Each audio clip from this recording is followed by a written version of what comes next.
It was the first day of a summer course related to pastoral care ministry, pastoral education, this time in a hospital setting. It was a group of rookie chaplains who were in ministry there in the hospital and training to be chaplains in the medical center. And their supervisor assigned them an interesting thing to do, gave them an interesting assignment. He asked them on that first day of class, so to speak, to go home and to write a paper about their concept of man.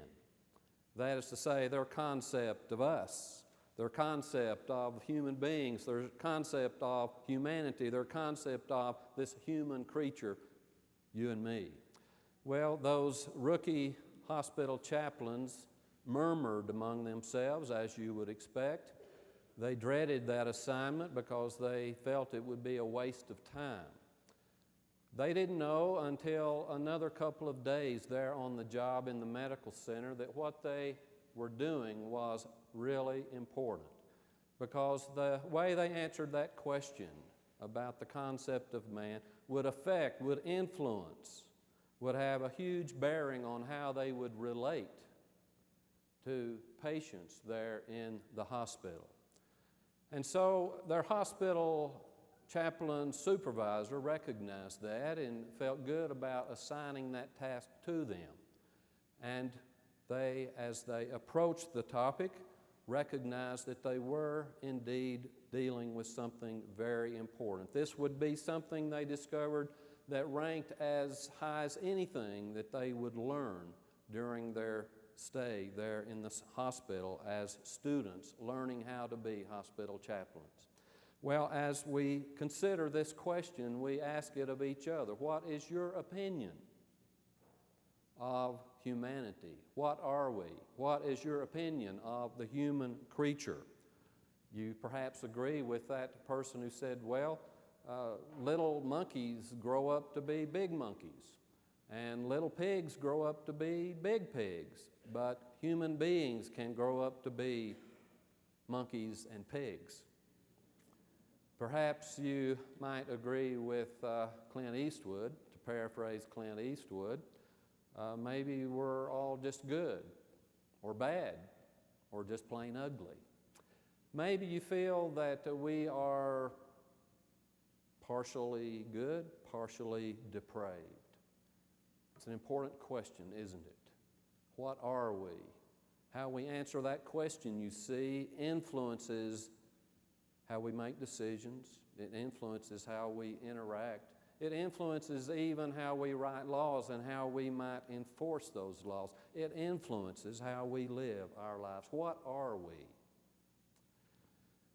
In answering the question, we refer to the 8th Psalm for guidance. That's the psalm that we read responsively just a moment ago. Interestingly enough, this is the first biblical text that has ever reached the surface of the moon. You see, one of the missions of Apollo 11 was to take a disk of messages from 73 different nations, and including the Vatican, and in that disk, the Vatican provided for a copy of this 8th Psalm. So it's the first biblical text to reach the surface of the moon. And it's a powerful text, gives us tremendous insight as we answer the question, what are we? What are we as human creatures? Now, it doesn't cover the whole waterfront, does it? Because as you know, especially on Memorial Day Sunday, we are faced with, we have the privilege of remembering some people who gave their lives for peace and justice. And perhaps as we look into this psalm, that might contradict what we're learning from this psalm. Well, nevertheless, we proceed with the psalm. We see, especially as we might expect, that it begins not with a discussion about humanity, but rather with a discussion about the Almighty God. in asking the question, in answering the question, what are we? Picture the psalmist. There he is out on the hillside in some remote part of Palestine, the Holy Land. He looks up into the heavens. He sees all of those stars. He probably sees stars in the midst of that blackness that you and I might not see because of all of the electric lights that surround us, even at night, especially in cities. He sees stars that really remind him of the vastness of the heavens and the glory of God. And as he looks at the glory of God, as he sees it in this creation, he's stunned. He's stunned into worshiping God. He sees God's glory above the stars, above the heavens, and he's stunned into worship. And so he writes, O Lord our sovereign, how majestic is your name in all the earth. How majestic is your name in all the earth. He sees God's glory here. It's a wonderful experience in which he comes to grip with. He experiences the incomprehensible vastness of God's universe. He experiences God's handiwork, and it leads him to worship God.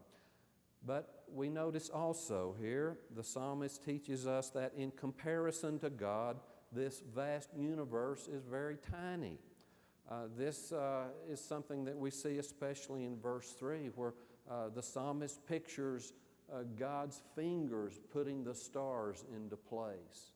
And it reminds us of Isaiah, the 4th chapter, verse 12, where the prophet Isaiah sees God's massive hands holding in God's palms all of the heavens. And then in Psalm, the 147th chapter, verse 4, a corresponding verse in which the psalmist sees once again God numbering, counting the billions of stars in the heavens, and not only counting them, but speaking to them by name as he counts them. Well, the psalmist obviously concludes that God is even more majestic than the starry host.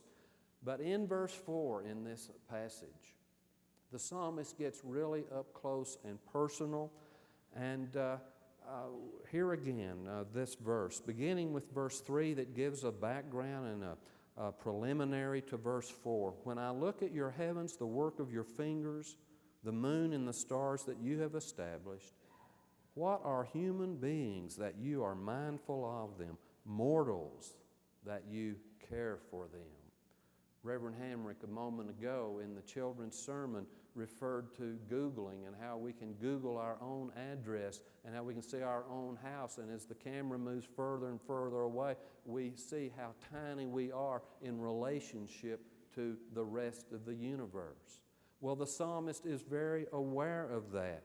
And he recognizes, of course, that we're very small in the total picture compared to the vastness of the universe, and compared even more so to how much bigger God is to the universe.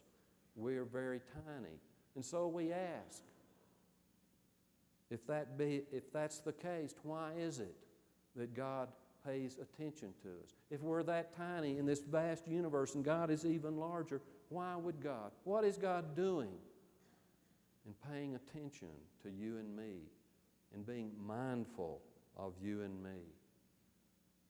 That's what the psalmist pictures. That's what God teaches us this morning. Doesn't that boost your image of yourself a little bit? Doesn't that boost your ego, your self-esteem? Doesn't that help you to feel honored that God is mindful of you? That God is paying attention to you? I love that story about that woman who was trying to persuade her elderly mother of the benefits of the internet and trying to convince her just how wonderful the internet is. She said, Mother, you can go to ask.com and you can ask any question that you can think of and it will answer your question. Well, elderly mother was skeptical. She really didn't believe that. And so her daughter tried to convince her and said, yes, Mother, it's true. If you'll just think of a question, I'll put it on the internet and ask.com will answer your question. Elderly mother squinted her forehead and her eyes, you know. She just was not too sold on this. And she thought very seriously about it. And finally she said, okay, Here's the question. AskAsk.com.